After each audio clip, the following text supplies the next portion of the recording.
जय हिंद दोस्तों, स्वागत है आप सभी का जीएस फाउंडेशन बैच में। और आज का जीएस फाउंडेशन बैच में हम पढ़ने जा रहे हैं इंडियन ज्योग्राफी, भारत का सामान्य परिचय, भारत का भूगोल यहां पे पढ़ने जा रहे हैं। पिछले लेक्चर में अगर आपने पूरा वीडियो देखा होगा तो वो एक ओरिएंटेशन क्लास थी जहां पे मैं आपको बताया था कि किस प्रकार से मैं आपकी इस फाउंडेशन बैच को क्लास को कंडक्ट करने जा रहा हूं। तो एक आपको यहां पे रोड मैप मिल गया था, एक आपको एक जीपीएस मिल गया था कि कैसे क्लास होगी, क्या हमारा स्ट्रेटजी होगा, क्या रूटीन होगा, ये सब कुछ मैंने आपको डिटेल से बताया था। और दोस्तों, हमारे फाउंडेशन बैच में सबसे पहला जो इंपॉर्टेंट विषय मैं स्टार्ट करने जा रहा हूं ये इंडियन ज्योग्राफी है। और डेफिनेटली इस टॉपिक से आप कोई भी एग्जाम ले लें, चाहे वो स्टेट पीसीएस हो, वहां पे 10 प्रश्न आते हैं। आप एसएससी का एग्जाम दे रहे हैं तो वहां पर आपको कम से कम 3 से 4 क्वेश्चन देखने को मिलेंगे। रेलवे में आपको 3 से 4 क्वेश्चन को देखने को मिलेंगे। और अगर आप देखें MPPSC, UPPCS, RPSC, Jharkhand PSC, Uttarakhand PSC, Bharat के जितने भी स्टेट पीसीएस है वहां पे 5 से 10 प्रश्न ज्योग्राफी से आते हैं। और इंडियन ज्योग्राफी सबसे ज्यादा इंपॉर्टेंट है, तो बहुत ज्यादा इंटरेस्टिंग सब्जेक्ट है, बहुत ज्यादा आपको मजा आने वाला है। और यहां पे हम भारत के भूगोल से इसकी शुरुआत करने जा रहे हैं। आप यहां पे पहले इंडेक्स को देखिए। तो सबसे पहले मैं आपको भारत का सामान्य परिचय, जनरल इंट्रोडक्शन पढ़ाने जा रहा हूं, ठीक है। जब भी ये बोल्ड होगा इसका ये मतलब है कि ये टॉपिक आपका चल रहा है, खत्म होगा, ठीक है। तो इस प्रकार से मैंने इसे बोल्ड किया हुआ है। हमारा दूसरा टॉपिक होगा भारत की भूगर्भिक संरचना, यानी भारत का किस प्रकार से जियोलॉजिकल स्ट्रक्चर रहा है। हमारा तीसरा टॉपिक होगा फिजिकल डिवीजन, यानी भारत का भौगोलिक विभाजन जो आप पढ़ते आ रहे हैं। और इसमें हम कई पार्ट्स में भारत के फिजिकल डिवीजन को पढ़ते हैं, जो कि कोस्टल प्लेन है और आइलैंड्स हैं, इंडियन डेजर्ट है, पेनिनसुलर प्लेट्यू है, उत्तरी पर्वत श्रृंखला जिसको हिमालय की उत्पत्ति कैसे हुई, हिमालय कैसे बना, भारत का निर्माण कैसे हुआ, इंडियन डेजर्ट कैसे बना, पेनिनसुलर प्लेट्यू यानी प्रायद्वीपीय पठार किसे कहते हैं, समुद्र तटीय मैदान किसे कहते हैं, आइलैंड्स कहां कहां पर है भारत में, ये सब कुछ आप पढ़ने जा रहे हैं। फिर आप पढ़ेंगे भारत का अपवाह तंत्र, यानी ड्रेनेज सिस्टम ऑफ इंडिया। जहां पर ड्रेनेज सिस्टम ऑफ इंडिया में आप क्या क्या पढ़ेंगे, नदियां, बहुत सारी नदी घाटी परियोजनाएं। आप ब्रह्मपुत्रा पूरे रिवर सिस्टम को पढ़ेंगे, आप गंगा के बारे में पढ़ेंगे, आप यहां पे यमुना के बारे में पढ़ेंगे, गोदावरी के बारे में पढ़ेंगे, भारत के दक्षिण नदियों के बारे में पढ़ेंगे। तो पूरी नदियों की जानकारी आपको इसमें होगी। फिर आप पढ़ेंगे भारत के नदियों के किनारे बसे नगर, प्रमुख झीलें, जलप्रपात, भारत में कौन सी मिट्टी कहां पे पाई जाती है, काली मिट्टी कहां पे पाई जाती है, कपासी मिट्टी किसे कहते हैं, और जलोढ़ मिट्टी किसे कहते हैं, जलोढ़ मिट्टी एल्यूवियल सॉइल कहां पे पाई जाती है। फिर आप पढ़ेंगे भारत का क्लाइमेट, यानी भारत का जलवायु कैसा है, जलवायु कैसे चेंज होता है, मानसून कब आता है, मानसून कब जाता है। ऐसे बहुत सारे सवाल आपके दिमाग में होंगे, उन सभी प्रश्नों का उत्तर आपको हर एक टॉपिक में मिलता जाएगा। फिर आप पढ़ेंगे भारत की प्राकृतिक वनस्पतियां, भारत के खनिज संसाधन, भारत में कोयला कहां पे पाया जाता है, भारत में लोहा कहां पाया जाता है, भारत में गोल्ड कहां पाया जाता है, ये सारा कुछ आप मिनरल रिसोर्सेस में पढ़ेंगे। फिर भारत के उद्योग पढ़ेंगे, भारत में जो कपड़ा मिल है वो कहां पर है, भारत में किसी प्रकार की जो भी इंडस्ट्री लगाई जाती है उसका किस प्रकार से पैटर्न है, भारत का वन संसाधन, यानी सबसे ज्यादा वन कहां पाया जाता है, सबसे कम वन कहां पर है, भारत के ऊर्जा संसाधन, एनर्जी रिसोर्सेस के बारे में पढ़ेंगे, नेशनल पार्क्स कितने हैं, सेंचुरी किसे कहते हैं, राष्ट्रीय उद्यान किसे कहते हैं, भारत में कृषि का किस प्रकार से उदय हुआ है, भारत में कृषि किस प्रकार की जाती है, कैसा पैटर्न है, भारत में सिंचाई कहां कहां पर होती है। फिर भारत के ट्रांसपोर्टेशन को पढ़ेंगे, रोड, रेल और एयर कनेक्टिविटी कैसी है। और सबसे इंपॉर्टेंट भारत की जनगणना 2011 की जनगणना आप यहां पे पढ़ेंगे। फिर mountain towns in India, Bharat के प्रमुख वन्य जीव अभ्यारण्य, भौगोलिक उपनाम, भारतीय जनजातियां, भारतीय राज्य और उनके सारे जो यूनियन टेरिटरी है, वर्तमान में 8 यूनियन टेरिटरी, उसकी कैपिटल और बहुत सारे मिसलेनियस टॉपिक। तो ये है हमारा पूरा एक सिलेबस जो कि इंडियन ज्योग्राफी का है। और मैं आज आपको भारत का सामान्य परिचय पढ़ाने जा रहा हूं। इंडियन ज्योग्राफी का सबसे इंपॉर्टेंट और सबसे फेवरेट पार्ट है हमारे पूरे जीएस का, वो है इंडियन ज्योग्राफी। बहुत मजा आने वाला है। पहले आप पूरा थ्योरी पढ़ोगे और फिर आप इसका टॉपिक वाइज टेस्ट भी दोगे। तो टेस्ट आपका होगा जब आपका टॉपिक कंप्लीट हो जाएगा। और टेस्ट के साथ आपको पीडीएफ भी मिल जाएगी, और मैं भी आपका टेस्ट लूंगा यूट्यूब में भी और एप्लीकेशन में भी। तो आप सभी बहुत ध्यान से पढ़ना और हर एक क्वेश्चन को अच्छा टाइम करना, यही सोचना मैं पहली और आखिरी बार पढ़ रहा हूं, ठीक है। तो चलिए शुरू करते हैं। भारत का भूगोल का परिचय। भूगोल क्या है, कैसे वर्ड आया, आइए जानते हैं। तो सबसे पहले हम यह समझते हैं कि भूगोल किस भाषा का शब्द है। तो भूगोल दोस्तों ग्रीक भाषा का शब्द है। भूगोल एक ग्रीक वर्ड है जो दो शब्दों से मिलकर बना है। पहला मतलब होता, जो ज्योग्राफी है यानी भूगोल है, उसको दो भागों में तोड़ते हैं। एक होता है जियो और दूसरा होता है ग्राफोस। जियो और ग्राफोस मतलब, जियो मतलब होता है पृथ्वी यानी अर्थ, और ग्राफोस मतलब होता है डिस्क्रिप्शन यानी वर्णन। यानी यहां पे पृथ्वी का वर्णन कहलाता है ज्योग्राफी। समझ गए आप? तो पृथ्वी का वर्णन, description of the earth is known as the geography. I am teaching in both language. आप सभी को पता है हमारे पूरे भारत में हिंदी बोली जाती है, आप हिंदी बहुत अच्छे समझते हैं, लेकिन आपको शुरुआत से इंग्लिश मीडियम में रखा गया है, तो आप चीजों को पढ़ते इंग्लिश में हैं। तो मैं आपको पूरा दोनों मीडियम में पढ़ाऊंगा। मैं खुद कॉन्वेंट स्टूडेंट रहा हूं, सीबीएसई से पढ़ा हुआ हूं, तो हिंदी इंग्लिश दोनों में आपको मैं हर एक चीज पढ़ाने जा रहा हूं। तो यहां पे आप समझ जाइएगा, ज्योग्राफी का मतलब होता है अर्थ का डिस्क्रिप्शन यानी पृथ्वी का वर्णन। अब मेरे पीछे आप एक तस्वीर देख रहे हैं और यह है एरेटोस्थनीस। आपको ध्यान में रखना कौन है ये, एरेटोस्थनीस। कौन है एरेटोस्थनीस? तो एरेटोस्थनीस एक ऐसे व्यक्ति थे जो कि यूनान से बिलोंग करते थे और ये ग्रीक स्कॉलर थे। कौन से स्कॉलर थे? Greek scholar. और इन्होंने भूगोल को एक अलग ही सब्जेक्ट के रूप में एक सेपरेट स्टडी कर इन्होंने करी और इन्होंने इस पे खूब अध्ययन किया और भूगोल को एक अलग यहां पे ब्रांच के रूप में स्थापित किया। जो इवन वर्ड ज्योग्राफी का आप कई बार सुने हैं, तो एरेटोस्थनीस ये सबसे पहले व्यक्ति थे जिन्होंने ज्योग्राफी का वर्ड का शब्द का सबसे पहले इस वर्ड का यूज किया था, ज्योग्राफी का। क्लियर है? ओके अगर आपसे एग्जाम में क्वेश्चन पूछा जाए कि who was the first person who introduced the word geographica, तो आप बताएंगे एरेटोस्थनीस थे and he belongs from the Greek scholar. He is यूनानी, ये प्रसिद्ध यूनानी थे। अब देखिए, जब हम भारत के सामान्य परिचय को, जानकारी को पढ़ते हैं, तो इसमें मैं चार भागों में से बांट दूंगा। पहला, भारत की मैं आपको भौगोलिक स्थिति बताऊंगा, यानी भारत कहां पे लोकेटेड है, भारत का लैटिट्यूडनल पोजीशन कैसा है, लॉन्गिट्यूडनल पोजीशन कैसा है, कुछ इंपॉर्टेंट फैक्ट्स हैं इंडिया से रिलेटेड, वो मैं आपको पढ़ाऊंगा। दुनिया में हमारी क्या पॉपुलेशन है, हमारा एरिया कितना है और हम कहां पे लाई करते हैं, हमारा एक जगह। जब भी आप किसी भी चीज को पढ़ते हो तो सबसे पहले उसका नाम पता जानते हो ना। सबसे पहले आप मुझसे पढ़ रहे तो आप पूछोगे कि सर आपका नाम क्या है, आपके चैनल का नाम क्या है, तो सबसे पहले उसका इंट्रोडक्शन आता है। तो ज्योग्राफी में सबसे पहले हम पढ़ेंगे कि उसकी स्थिति क्या है, फिर हम दूसरा पढ़ेंगे उसके Indian states and union territory. बड़ा लेक्चर है तो इसे हम चार अलग अलग भागों में तोड़ेंगे।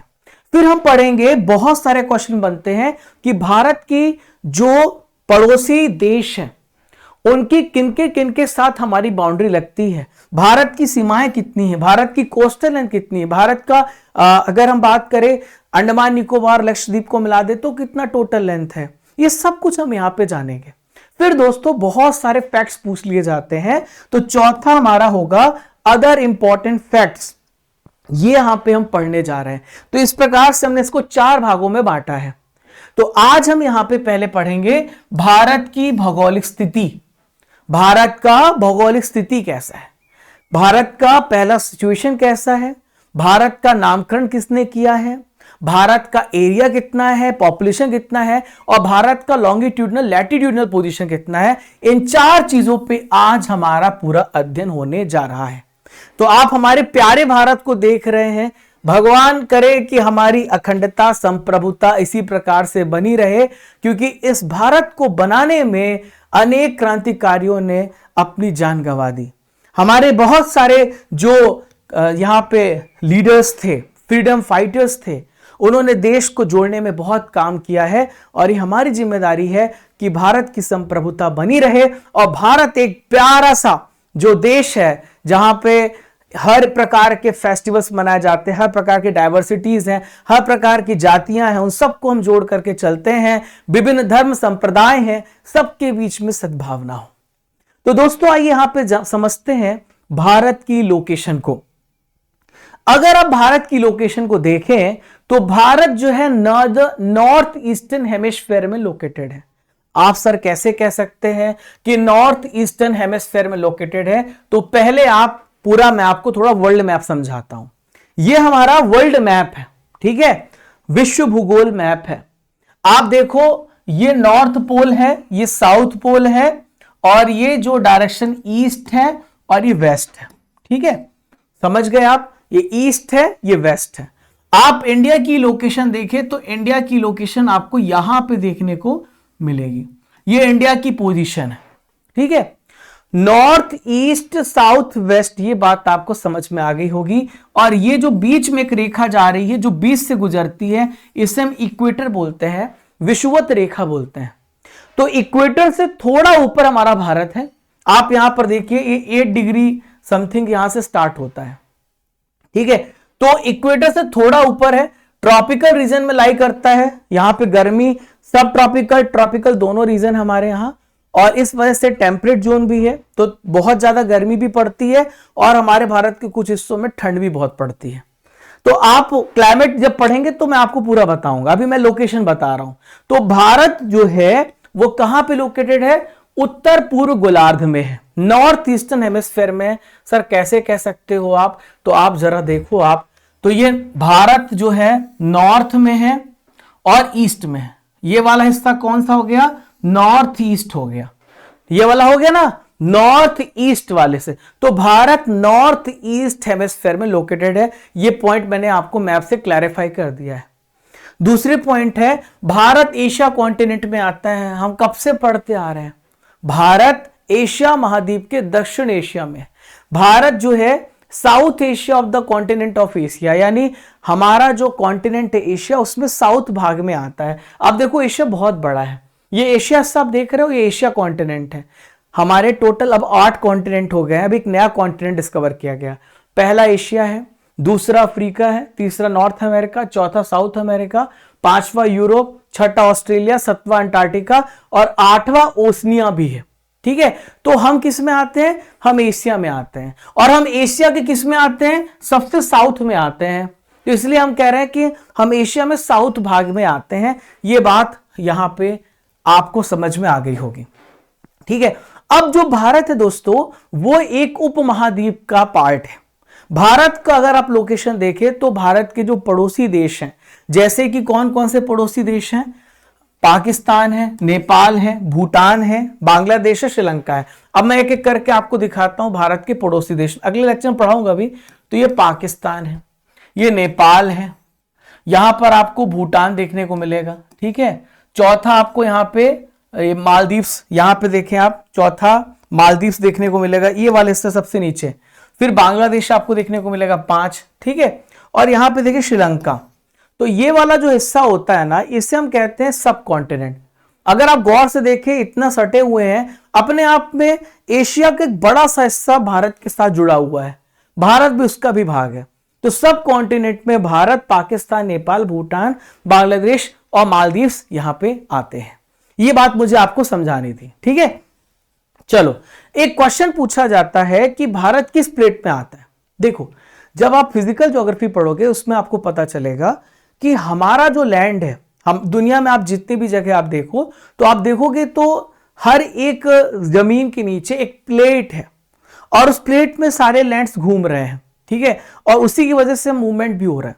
अभी भी हमारा जो भारत है वो धीरे धीरे ऊपर की ओर जा रहा है क्योंकि प्लेट से मूवमेंट हो रही है और इसकी वजह से हिमालय लगातार बढ़ता जा रहा है। तो भारतीय उपमहाद्वीप, इंडियन सब कॉन्टिनेंट जो है वो एक भारतीय प्लेट पे स्थित है। ये क्वेश्चन अगर पूछा जाए किस प्लेट पे आता है तो इंडियन प्लेट पे आता है, ठीक है। और ये जो है हिमालय से हिंद महासागर में दक्षिण की ओर प्रक्षेपित है। तो ये जो प्लेट है ये हिमालय से लेकर के आपके यहां पे इंडियन ओशन तक ये प्लेट है जिसमें हमारा भारत है। क्लियर है? इंडियन प्लेट में आता है। तो अब आपने यहां पे अभी तक भारत की अस्थिति को पढ़ा था, भारत की पोजीशन को पढ़ा था। आपको याद होगा कि हमने आपको बताया था कि अब उसके बाद फिर मैं आपको यह बताऊंगा कि भारत का नाम कैसे पड़ा। भारत के अनेक नाम है, तो भारत को भारत कहा जाता है, यह भारत का फॉर्मल नेम है। लेकिन भारत का नाम आया कहां से, कभी आपने सोचा? तो भारत का नाम आया पुराणों से। कहां से आया? पुराण से भारत का नाम आया है। पहला पॉइंट आपके दिमाग में बैठ जाए, ठीक है। तो ऋग्वेद के अनुसार जो भारत है, भरत आपने नाम सुना होगा, तो उनके नाम पे पड़ा है। तो यहां पे भारत नाम जो है वो कबीले भारत नाम से बना है। तो कबीले जो थे उनको यहां पे भारत बोला जाता था, पुराणों में ऐसा लिखा हुआ है। आपको पता है कि बहुत बड़ा जो सोर्स है इतिहास का वो वेदा है, और इसका पूरा प्रमाण भी है। तो हम वहां पे देखते हैं एक कबीले थे, उनका नाम भारत था, इसी वजह से भारत नाम रखा गया है according to the Rigveda. Rigveda के हिसाब से ऐसा प्रश्न पूछे तो भी आप बताएंगे कि ये हमको ऋग्वेदा से पता चलता है। अब दोस्तों एक और पुराण है जिसे कहते हैं वायु पुराण। तो वायु पुराण के अनुसार राजा दुष्यंत के पुत्र भरत के नाम पे भारत बना है, ठीक है। वायु पुराण में अगर आप देखेंगे तो राजा दुष्यंत के पुत्र थे भरत, उनके नाम पे भारत यहां पे पड़ा है, ठीक है। तो यहां पर ऋग्वेद बताता है कि भारत एक कबीला था, एक कबीले, उन पे भारत नाम पड़ा। वायु पुराण बताता है कि राजा दुष्यंत के जो पुत्र थे उनका नाम भरत था, उनके नाम पे भारत पड़ा है। समझ गए? अब दोस्तों भारत को भारत बस नहीं कहा जाता, भारत को इंडिया भी कहा जाता है। हम इंडिया कहते हैं।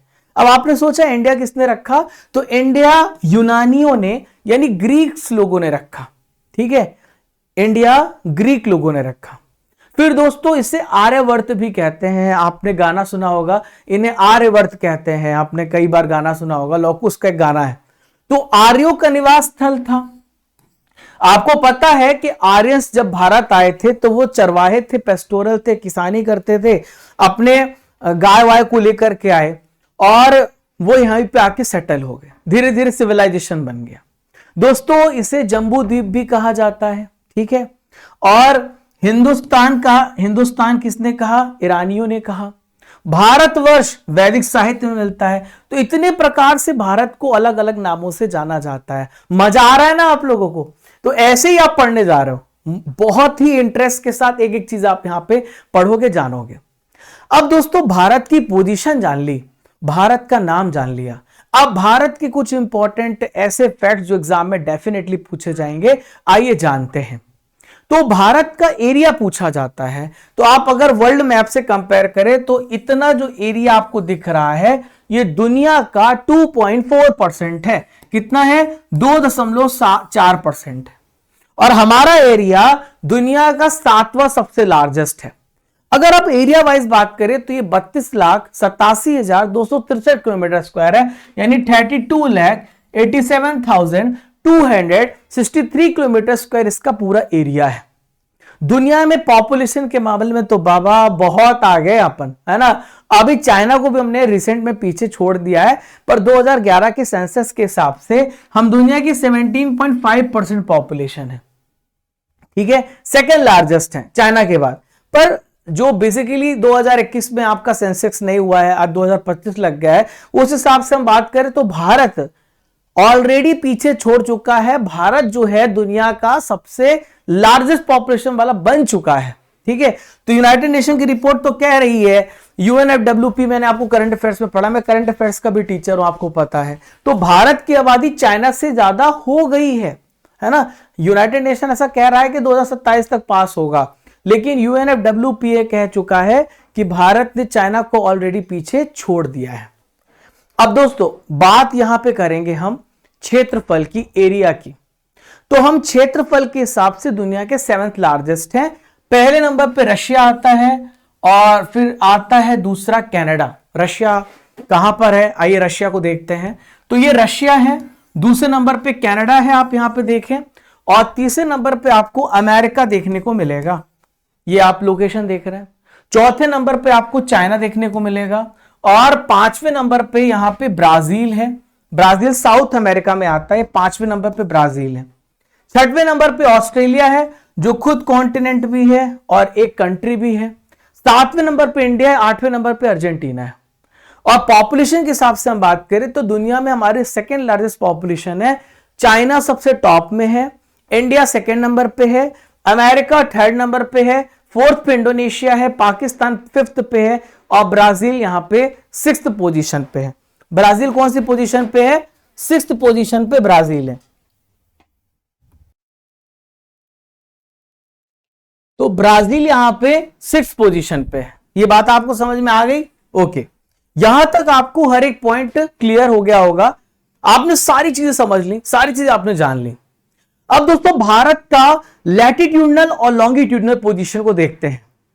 तो देखिए, जब भी बात करते हैं किसकी क्यों जरूरत पड़ी, देखो मैं आपको शुरू में बता चुका हूं कि अगर हमें टाइम सेट करना है, हमें किसी देश की पोजीशन समझनी है, तो हम कैसे समझेंगे, हम कैसे जानेंगे? तो हमारे लिए इंपॉर्टेंट है कि एक ऐसा यहां पे इमेजिनरी लाइंस बनाई जाए जहां पे हम ये बता सके कि वो देश कहां पे है, किस जगह पे है।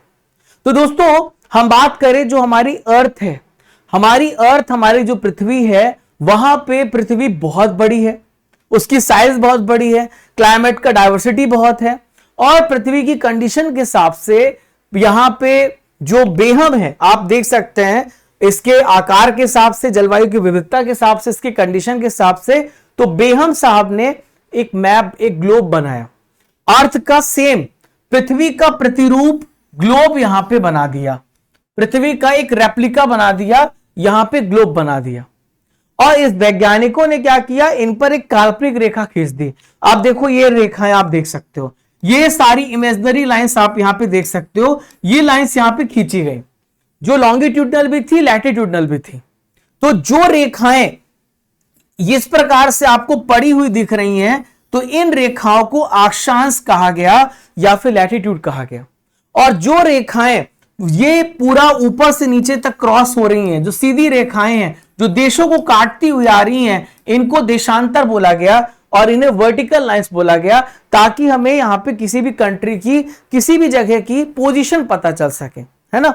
तो आप यहां पे इसके रिस्पेक्ट पे, इन लाइनों के रिस्पेक्ट पे हम किसी भी कंट्री की पोजीशन को समझते हैं। और ये सारी काल्पनिक रेखाएं हैं, ये सारी इमेजिनरी लाइंस हैं।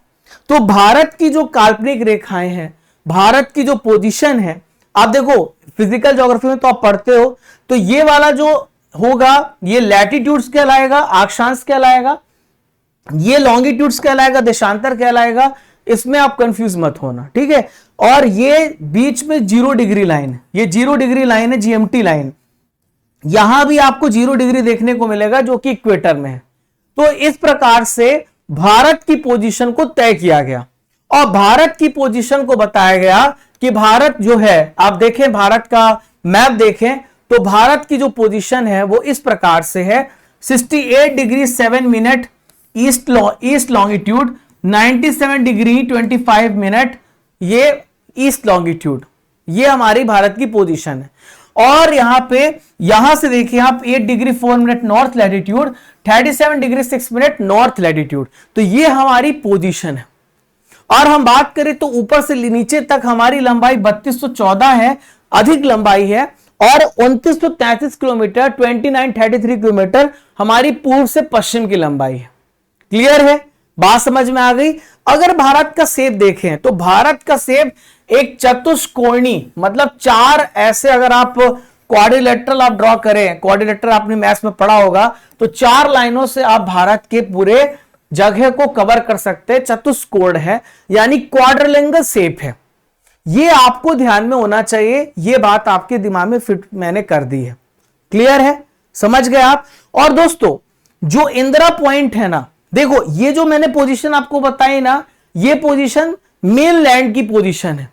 अगर हम बात करें तो इंदिरा पॉइंट अंडमान निकोबार में आता है। इंदिरा पॉइंट कहां पे आता है? अंडमान निकोबार में आता है, जो कि 6 डिग्री 45 मिनट, आप यहां पर देखो, यहां पे देखो 6 डिग्री 45 मिनट उत्तरी अक्षांश इंदिरा पॉइंट है, जो कि साउथ में लोकेटेड है, ठीक है। लेकिन हमारा मेनलैंड यहां स्टार्ट नहीं होता, हमारा मेनलैंड तो कन्याकुमारी स्टार्ट होता है तमिलनाडु से। इस वजह से हम यहां पे 8 डिग्री 4 मिनट नॉर्थ लैटिट्यूड और 37 degree 6 minute north latitude calculate करते हैं। क्लियर है। अब चलो यहां तक आपको समझ में आ गया होगा। अब बहुत सारी इंपॉर्टेंट जानकारियों को भी यहां पे हम समझते हैं। देखिए भारत के बहुत सारे पॉइंट्स हैं जो आपके एग्जाम में डेफिनेटली पूछे जाएंगे और उनको अलग अलग नामों से जाना जाता है। तो देखो भारत का जो सबसे उत्तरी छोर है, जो सबसे नदन पॉइंट है, उसे इंदिरा कॉल कहा जाता है, जो कि जम्मू कश्मीर में है। भारत का सबसे वेस्टर्न पॉइंट है जो कि गुजरात में है, इसे सरक्रीक कहा जाता है। और भारत का सबसे ईस्टर्न पॉइंट किबिथु है जो कि अरुणाचल प्रदेश में है। और भारत का सबसे दक्षिणतम पॉइंट कन्याकुमारी जो कि तमिलनाडु में। ये छोर है नॉर्थ ईस्ट वेस्ट साउथ जो मैं आपको समझा रहा हूं, ठीक है। अब आइए चलते हैं उन सभी इंपॉर्टेंट फैक्ट्स पे जो आपके एग्जाम में डायरेक्ट प्रश्न पूछे जाते हैं। अगर आप इंडिया को देखें तो भारत के कौन कौन से ऐसे राज्य हैं जो कि अंतरराष्ट्रीय सीमा नहीं बनाते या फिर तटों को स्पर्श नहीं करते। बाकी सारे राज्यों को देखेंगे तो स्पर्श करेंगे। तो इसमें पहला राज्य है हरियाणा। पहला कौन सा स्टेट है दोस्तों? हरियाणा। तो पहला स्टेट आपको ध्यान में रखना है, ये हरियाणा है, ठीक है, जो क्या करता है, जो किसी भी इंटर से बाउंड्री को टच नहीं करता। दूसरा प्लेस है मध्य प्रदेश, ठीक है। तीसरा प्लेस अगर आप यहां पर देखें तो झारखंड है। तीसरा प्लेस कौन सा है? झारखंड है। तीसरा प्लेस कौन सा है? झारखंड है, याद रहेगा। पांचवा प्लेस कौन सा है? छत्तीसगढ़ है। पांचवा प्लेस छत्तीसगढ़ है। और छठा प्लेस जो है वो तेलंगाना है। छठा प्लेस कौन सा? तेलंगाना। ये ऐसे हैं जिनकी ना कोई इंटर से बाउंड्री है और ना ही आप देखेंगे तो ये कोई तट बनाते हैं। बाकी जितने भी देखें आप देखिए महाराष्ट्र देखे, गुजरात देखे तो इसकी तटीय सीमा लगी है। राजस्थान पाकिस्तान के साथ बॉर्डर बनाता है। पंजाब पाकिस्तान के साथ बॉर्डर बनाता है। आप इधर देखिए जो नागालैंड है, अरुणाचल प्रदेश है, वो आप इधर देखें तो म्यांमार के साथ बाउंड्री बनाता है। तो ये 5 ऐसे स्टेट हैं जो किसी भी इंटर से बाउंड्री को नहीं छूते हैं और ना ही कोई भी कोस्टल लेंथ को छूते हैं। ये पॉइंट आपको ध्यान में रखना पड़ेगा, ठीक है, ओके। तो इन्हें भू आवेष्टित राज्य भी कहा जाता है। इन्हें लैंड लॉक्ड स्टेट्स कहा जाता है, जो ना किसी अंतरराष्ट्रीय सीमा को छूते हैं, जिनकी कोई भी पानी वाली सीमा नहीं है। ऐसे स्टेट जिनकी सीमा ना तो जल से ना ही किसी अन्य देश से छूती, उन्हें भू आवेष्टित लैंड लॉक स्टेट्स कहा जाता है। और 5 ऐसे स्टेट हैं। और सबसे बड़ा भारत का जो लैंड लॉक स्टेट है वो पूरी दुनिया का, भारत का कह रहा हूं, पूरी दुनिया का कजाकिस्तान है। कजाकिस्तान सबसे बड़ा लैंड लॉक कंट्री है। अब देखिए भारत की पोजीशन को जब आप देखते हो, भारत की यहां पे पोजीशन देखो तो कई प्रश्न आजकल एग्जाम में आते हैं, वो यहां पे मैं आपको बताता हूं, ठीक है। अब देखो पहले इसके लिए मुझे आपको थोड़ा सा मैप समझाना पड़ेगा, है ना। आप देखो यहां पे थोड़ा मैप समझाना पड़ेगा, इसके बाद मैं आगे बढ़ूंगा। तो यहां पे आप देखो ये कर्क रेखा और मकर रेखा क्या होती है। अब देखो मैंने आपको ग्लोब बताया था, ये वाली रेखाएं ये इक्वेटर है जो कि अक्षांशी है, 0 डिग्री लाइन है, ठीक है। और जो अक्षांश यहां पे बनती है 23.5 डिग्री उत्तरी अक्षांश, और यहां पे देखें 23.5 डिग्री दक्षिणी अक्षांश, ठीक है। इसको कहा जाता है ट्रॉपिक ऑफ कैंसर, यानी कर्क रेखा बोलते हैं। क्या बोलते हैं? कर्क रेखा। और मकर लोग नीचे रहते हैं, मकर रेखा इसे बोलते हैं ट्रॉपिक ऑफ कैप्रिकॉर्न बोलते हैं, मकर रेखा इसको बोलते हैं, ठीक है। तो आप भारत को देखो तो भारत की पोजीशन कुछ ऐसे आती है, भारत की पोजीशन ऐसे आती है। आप देखो भारत की पोजीशन कुछ ऐसे आती है। तो ट्रॉपिक ऑफ कैंसर कर्क रेखा भारत के लगभग 20 से गुजरता है, क्लियर है, लगभग 20 से गुजरता है। तो आप यहां पे देखें तो 23.5 डिग्री उत्तरी अक्षांश जिसे कर्क रेखा कहते हैं, वो भारत के यहां से गुजर रहा है और भारत के 8 राज्यों से गुजरता है। मित्र पर गमछा झार, आपने कई बार पढ़ा होगा, बड़ी अच्छी ट्रिक है। मित्र जो है हमारा, उस पर हम गमछा झाड़ देते हैं। तो ट्रिक याद रखना, मित्र पर गमछा झार, मित्र पर गमछा झार, ठीक है। तो मी से आपको क्या याद आएगा? मी से आएगा आपको याद मिजोरम। मी से क्या याद आएगा आपको? मिजोरम। ये पहला स्टेट है जो बाउंड्री टच कर रहा है। फिर त्रा से आपको याद आएगा त्रिपुरा, त्रा से याद आएगा आपको त्रिपुरा, ठीक है। फिर पा से आपको याद आएगा पश्चिम बंगाल, पा से याद आएगा आपको पश्चिम बंगाल 3, ठीक है। रा से आपको याद आएगा राजस्थान 4, ठीक है। गा से याद आएगा गुजरात 5, ठीक है। फिर मा से याद आएगा आपको मध्य प्रदेश 6, ठीक है, मा हो गया। और छा से याद आएगा आपको छत्तीसगढ़ 7, और फिर झार, झार, झार से झारखंड। तो टोटल 8 स्टेट है जो मैंने आपको दिखाया जहां से कर्क रेखा गुजरती है। बहुत बार ये प्रश्न एग्जाम में आया है, ट्रॉपिक ऑफ कैंसर यहीं से गुजरता है। और कर्क रेखा की सबसे ज्यादा अगर आपसे पूछा जाए लेंथ कहां पे किस स्टेट में देखने को मिलेगी, तो आप देखो सबसे ज्यादा लंबाई आपको मध्य प्रदेश में अपने आप अनुभव करो देखने को मिलेगी। और सबसे कम लेंथ आपको कहां पे देखने को मिलेगी, छोटा सा ये राजस्थान वाला हिस्सा है। तो सबसे लंबी कर्क रेखा की जो लंबाई काल्पनिक रेखा है वो एमपी में है और सबसे कम लंबाई राजस्थान स्टेट में है। क्लियर है? चलो, आपने कर्क रेखा जान लिया। अब है दोस्तों एक मानक रेखा जिसे कहते हैं स्टैंडर्ड टाइम ऑफ इंडिया, जहां से भारत का समय निर्धारित होता है।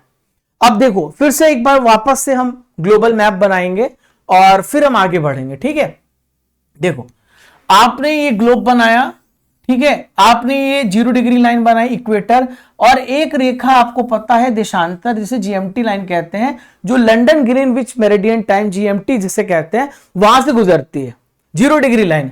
तो आप देखो हर एक 15 डिग्री पे 1 घंटे का अंतर आता है। तो भारत जो है, भारत की जो मैंने पोजीशन बताई है वो यहां पे आप देखो ये 82.5 डिग्री, ये इलाहाबाद का नैनी है, मिर्जापुर आप कहिए, वहां से ये हमारी जीएमटी लाइन गुजरती है। तो हमारे समय निर्धारण यहां से होता है। तो 15 डिग्री पे 1 घंटा, 15 डिग्री पे 1 घंटे का अंतर आता है। इधर जाएंगे तो समय बढ़ेगा, इधर जाएंगे तो समय घटेगा, इधर जाएंगे समय बढ़ेगा, इधर जाएंगे तो समय घटेगा, इधर जाएंगे तो समय बढ़ेगा, इधर घटेगा। तो 15 डिग्री पे 1 घंटा, तो 15 गुणे 5 करोगे तो 5 घंटा हो गया, जो 75 डिग्री के बराबर हो गया। और 7.5 और बचा है 82 में, तो 15 का आधा 7.5, 15 का आधा 7.5, तो 5 घंटे तो पहले सो गए थे। इसी वजह से जीएमटी लाइन से हमारा समय 5.5 घंटे आगे चलता है। अगर आपके अभी सुबह के दोपहर के 12 बज रहे हैं तो लंदन में 5.5 घंटे घटा दीजिए आप, तो वहां पे 6:30 बज रहे होंगे। ठीक है, तो जो भी टाइम होगा हमारा हमेशा लंदन से 5.5 घंटे होगा, और अलग अलग देशों से कंपेयर करें तो चेंज होता रहता है। तो हमारी जो मानक समय रेखा है वो इलाहाबाद के निकट, इलाहाबाद के पास मिर्जापुर से लिया गया है। ठीक है, और 82.5 डिग्री पूर्वी देशांतर रेखा यहां पे निर्धारित करी गई है। अब ये रेखा कितने राज्यों से गुजरती है भैया, ये भी प्रश्न पूछ लिया जाता है, हर प्रकार का प्रश्न पूछा जाएगा। तो यही तो पूरा डिटेल से मुझे पढ़ाना है आपको। तो देखो आप यहां से देखो, मैं आपको मैप में दिखा देता हूं। तो पहला यहां पे पहला राज्य जो है वो यूपी है, पहला राज्य यूपी है। दूसरा राज्य आप देखो जो जीएमटी लाइन गुजर रही है वो थोड़ा सा स्पर्श कर रही है, वो है एमपी। ठीक है, यूपी एमपी। और तीसरा यहां पे देखो छत्तीसगढ़।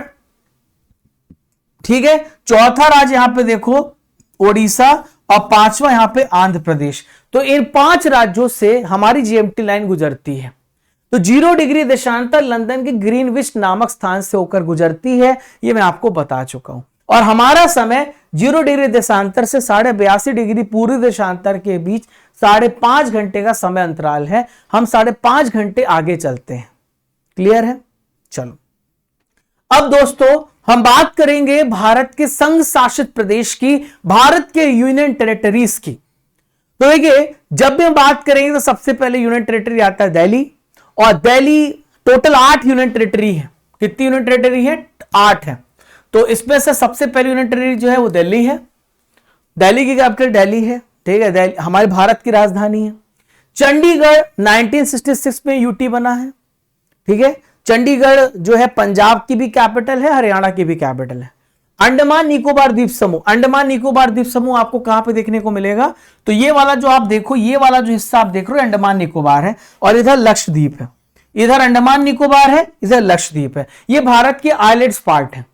तो अंडमान निकोबार द्वीप समूह की कैपिटल जो है वो पोर्ट ब्लेयर है। लक्षद्वीप की कैपिटल क्या? सिलवासा है। लक्षद्वीप की कैपिटल सिलवासा है। ठीक है, दादरा और नगर हवेली, दमन और दीव, देखो ये दादरा नगर हवेली दमन एंड दीव वाला हिस्सा है, जो कि आपस में अभी दमन और दीव अलग पहले यूनियन टेरिटरी था, उसको मिला दिया गया, दादरा नगर हवेली को मिला दिया गया। इसकी कैपिटल दमन हो गई है। 2020 से पहले दोनों अलग केंद्र शासित प्रदेश थे, लेकिन 26 जनवरी 2020 को एक कर दिया गया है। तो ये डेट आपको याद रखिएगा, 26 जनवरी 2020 को दादरा नगर हवेली दमन और दीव को आपस में मिला दिया गया। पहले दोनों अलग अलग हुआ करते थे। फिर है दोस्तों अगला यूनियन टेरिटरी, आपने पहला पढ़ा दिल्ली, दूसरा चंडीगढ़, तीसरा अंडमान, चौथा लक्षद्वीप पढ़ा, पांचवा दादरा नगर हवेली दमन एंड दीव पढ़ा, छठा है पुडुचेरी। पुडुचेरी, पुडुचेरी कहां पे देखने को मिलेगा भैया? तो पुडुचेरी आपको देखने को मिलेगा कहां पे? तो ये पुडुचेरी है, ये वाला हिस्सा पुडुचेरी है, इसको मैं रेड मार्क कर देता हूं, ये तमिलनाडु में पुडुचेरी है। ठीक है, तो पुडुचेरी की कैपिटल माहे है। ठीक है, और फिर है दोस्तों यहां पे हम बात करें तो जम्मू कश्मीर, फिर है क्या? जम्मू कश्मीर। तो 5 अगस्त 2019 को यह घोषित किया गया, 5 अगस्त 2019 को यह घोषित किया गया। ठीक है, क्लियर है? तो पुडुचेरी वाला जो हिस्सा है, एक बात और ध्यान में रखिएगा, तो यहां पे बाहे, कराईकल और यनम, ये कुछ ऐसे हिस्से हैं जो आपस में मिलाकर के पुडुचेरी बनाते हैं। ठीक है, केरल का भी कुछ पार्ट है इधर, और कराईकल का भी और यनम का भी। और लद्दाख जो है दोस्तों 31 अक्टूबर 2019 से एक अलग यूनियन टेरिटरी बना। यहां पे लद्दाख और जम्मू कश्मीर दोनों यहां पे अलग यूनियन टेरिटरी बनाए गए, और टोटल 8 यूनियन टेरिटरी हमारे हैं। 28 राज्य है और 8 यूनियन टेरिटरी है। क्लियर है? समझ गए आप? ये बात आपको क्लियर हो गई? चलो, अब बहुत सारे इंपॉर्टेंट फैक्ट्स हैं जो आपको पता होना चाहिए आज की क्लास में, वो भी मैं आपको पढ़ा देता हूं। तो भारत का जो सबसे बड़ा राज्य है क्षेत्रफल की दृष्टि से, वो कौन सा राज्य है? तो वो राजस्थान है पहले नंबर पे एरिया वाइज, दूसरे नंबर पे एमपी आता है, तीसरे नंबर पे महाराष्ट्र आता है, चौथे नंबर पे यूपी आता है। चौथे नंबर पे कौन सा स्टेट आता है? यूपी। और वहीं पे सबसे छोटे राज्य सीमा के हिसाब से, मतलब सीमा उसकी बाउंड्रीज के हिसाब से, तो सबसे छोटा राज्य गोवा है एरिया वाइज, दूसरा राज्य सिक्किम है 2, तीसरा राज्य त्रिपुरा है, त्रिपुरा, और चौथा राज्य आपको ध्यान में रखना है वो है नागालैंड। चौथा राज्य कौन सा है? नागालैंड। ठीक है, तो ये 4 राज्य हैं जो क्षेत्रफल की दृष्टि से सबसे छोटे हैं, ये 4 राज्य हैं जो क्षेत्रफल की दृष्टि से सबसे बड़े हैं। ठीक है, चलो, कौन सा सबसे बड़ा यूनियन टेरिटरी है पूरे भारत का? तो ये वाला आप देखो, जब से ये यूनियन टेरिटरी बने हैं, ये ऐसा यहां पे अलग अलग बना है, तो सबसे बड़ा यूनियन टेरिटरी लद्दाख है, एरिया वाइज सबसे बड़ा लद्दाख है। सबसे छोटा यूनियन टेरिटरी लक्षद्वीप है, सबसे छोटा यूटी लक्षद्वीप है। सबसे बड़ा पॉपुलेशन के हिसाब से यूनियन टेरिटरी दिल्ली है, जहां की पॉपुलेशन डेंसिटी 11,000 है, 1 किलोमीटर स्क्वायर में 11,000 लोग रहते हैं। और सबसे छोटा यहां पे यूनियन टेरिटरी पॉपुलेशन के हिसाब से ये कौन सा है? ये लक्षद्वीप है। कौन सा है? लक्षद्वीप है। क्लियर है? तो इतने सारे फैक्ट्स आपने जाने। आज की क्लास का आखिरी इंपॉर्टेंट फैक्ट फिर हम कल क्लास यहां पे कंडक्ट करेंगे। आशा करता हूं कि आज आपको बहुत अच्छा लगेगा, आपने बहुत अच्छे से पढ़ा होगा। ये सारे फैक्ट्स पढ़ते फिर छोटा सा रिवीजन करेंगे और फिर समाप्त करके क्लास खत्म करेंगे। ठीक है, तो हम बात करें भारत में सबसे ज्यादा जनसंख्या वाला राज्य कौन सा है? तो भारत में सबसे ज्यादा जनसंख्या वाला राज्य कौन सा है? यूपी है। सबसे बड़ा स्टेट जनसंख्या के मामले में, पॉपुलेशन के मामले में यूपी है। वहीं पे सबसे कम जनसंख्या वाला स्टेट सिक्किम है। सिक्किम है। ठीक है, अभी हाल ही में एक इंपॉर्टेंट करंट अफेयर से 50 रुपए हर एक टूरिस्ट को देना पड़ेगा, ये इन्होंने घोषणा करी है।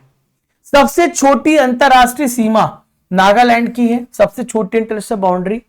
ठीक है, और यहां पे अगर आपसे पूछा जाए कि सबसे ज्यादा कौन सा ऐसा राज्य है जो सबसे ज्यादा सीमा बनाता है, तो यूपी है। 8 राज्यों के साथ सीमा बनाता है। मैं आपको दिखाता हूं कौन सा स्टेट है जो कि सबसे ज्यादा सीमा बनाता है और सर्वाधिक जनसंख्या, तो यूपी की है। तो आप यहां पे देखो, पहला राज्य उत्तराखंड है। ठीक है, देखते जाओ। दूसरा राज्य हिमाचल प्रदेश है, तीसरा हरियाणा है, चौथा एमपी है, पांचवा छत्तीसगढ़ है, छठा झारखंड है, सातवां बिहार है, और एक और स्टेट छूट रहा है। कौन सा छूट गया? एक उत्तराखंड, दूसरा हिमाचल, तीसरा हरियाणा, चौथा, हाँ, ये 8वां राजस्थान है। तो 8 राज्यों के साथ ये सीमा बनाता है कि यूनियन टेरिटरी दिल्ली के साथ भी बाउंड्री बनाता है। क्लियर है? सबसे बड़ा केंद्र शासित प्रदेश क्षेत्रफल की दृष्टि से लद्दाख है। सबसे लंबी अंतरराष्ट्रीय सीमा राजस्थान सबसे ज्यादा, देखो राजस्थान की बाउंड्री पाकिस्तान के साथ लगती है, सबसे लंबी सीमा लगती है। सबसे छोटी समुद्री सीमा किसकी है? गोवा की है। सबसे छोटा राज्य क्षेत्रफल में गोवा है। सबसे छोटी अंतरराष्ट्रीय सीमा यहां पे देखें तो गुजरात की है, फिर उसके बाद आंध्र प्रदेश की है और यहां पे तमिलनाडु की है। ठीक है। सबसे ज्यादा समुद्री सीमा अंडमान निकोबार की, इधर से आप देखें तो अंडमान निकोबार सबसे ज्यादा लंबी समुद्री सीमा वाला यहां पे यूनियन टेरिटरी है। ठीक है। ओके, तो ये बात आपको समझ में आ गई होगी। आज के लिए इतना ही। एक बात समाप्त कर देता हूं कि आज आपने क्या क्या पढ़ा है, और फिर हम कल इंपॉर्टेंट जो ज्योग्राफी का पार्ट इंट्रोडक्शन ऑफ ज्योग्राफी है उसको हम दूसरा लेक्चर पढ़ेंगे और फिर हम अगली क्लास पे पढ़ेंगे। आशा करता हूं कि आज का लेक्चर आपको बहुत अच्छा लगा होगा। देखिए, आज के लेक्चर में आपने भारत के भूगोल का परिचय पढ़ा, सिलेबस पढ़ा कि आखिर क्या क्या आप पढ़ने जा रहे हैं, क्या क्या आपके लिए इंपॉर्टेंट है, और हमने भारत का सामान्य परिचय स्टार्ट किया है। भारत के सामान्य परिचय में हमने क्या क्या पढ़ा कि भूगोल कौन सी भाषा का शब्द है? ग्रीक भाषा का शब्द है, जो कि 2 वर्ड से मिलकर बना है, जियो प्लस ग्राफोस, यानी पृथ्वी का वर्णन। भूगोल शब्द को सबसे पहले इरेटोस्थनीज ने दिया था ज्योग्राफी का वर्ड के रूप में, प्रसिद्ध यूनानी विद्वान थे। हमने भूगोल को 4 भागों में बांटा है। भारत की भौगोलिक स्थिति, भारतीय राज्य, संघ शासित प्रदेश, भारत की सीमाएं, पड़ोसी देश और अन्य महत्वपूर्ण तथ्य। आज हमने 2 टॉपिक क्लियर कर लिया। भारत की जो अवस्थिति है, नामकरण है, एरिया है, लैटिट्यूडनल लॉन्गिट्यूडनल पोजीशन क्या है। भारत उत्तरी पूर्वी गोलार्ध में है, भारत एशिया का भाग है। भारतीय उपमहाद्वीप में 8 आते हैं भारतीय सब कॉन्टिनेंट में देश। भारत नॉर्थ ईस्ट में आता है, बता चुका हूं। भारत प्लेट में आता है, और भारत को पुराणों में कबीले जो थे उनको भारत नाम का कबीला था, इसलिए उनको यहां पे भारत कहा गया। और वायु पुराण के हिसाब से राजा दुष्यंत के पुत्र भरत के नाम पे भारत नाम रखा गया। इंडिया यूनानियों ने यह नाम दिया है। आर्यवर्त आर्यों का निवास स्थली की वजह कहते थे, जम्बू द्वीप कहते थे, हिंदुस्तान कहते थे ईरानी, और भारतवर्ष वैदिक साहित्य कहते थे। भारत की एरिया 32,87,263 किलोमीटर है। दुनिया की 2.4% पॉपुलेशन यहाँ पे एरिया वाइज हमारी है। 17.5% पॉपुलेशन हमारा है। हम यहाँ पे कौन कौन से देश है जो क्षेत्रफल से बड़े हैं, जनसंख्या से बड़े हैं? भारत की यहाँ पे लॉन्गिट्यूडनल लैटिट्यूडनल पोजीशन कैसी है? उत्तर से पश्चिम की लंबाई, उत्तर से साउथ की लंबाई, पूर्व से पश्चिम की लंबाई। भारत के 5 ऐसे स्टेट जो लैंडलॉक स्टेट हैं, और यहाँ पे आपने भू आविष्ठित राज्य क्या है, भू आविष्ठित देश क्या है, सब आपने पढ़ा। आपने कर्क रेखा कौन कौन से गुजरती है आपने पढ़ा। कर्क रेखा की सबसे ज्यादा लंबाई कहां पे, न्यूनतम लंबाई कहां पे है। मानक रेखा कहां से गुजरती, कितने राज्यों से गुजरती है। कौन कौन से यूनियन टेरिटरी कब बने, आपको मैंने पढ़ाया। सबसे बड़ा राज्य क्षेत्रफल की दृष्टि से, सबसे छोटा राज्य क्षेत्रफल की दृष्टि से, सबसे बड़ा राज्य, सबसे बड़ा यूनियन टेरिटरी, सबसे छोटा यूनियन टेरिटरी, और ये सारी इंपॉर्टेंट फैक्ट्स आपने पढ़े हैं आज की क्लास में। एक बार अपना फीडबैक देना कि आपको क्लास कैसा लगा, और पूरा जेन्युइन फीडबैक देना। आप बताना कि आपको क्लास कितनी पसंद आई, और फिर हम मिलेंगे दोस्तों अगले इंपॉर्टेंट लेक्चर में। तब तक के लिए आप सभी को जय हिंद, जय भारत। खुश रहें, मुस्कुराते रहें और पढ़ते रहिए, आगे बढ़ते रहिए। Bye bye.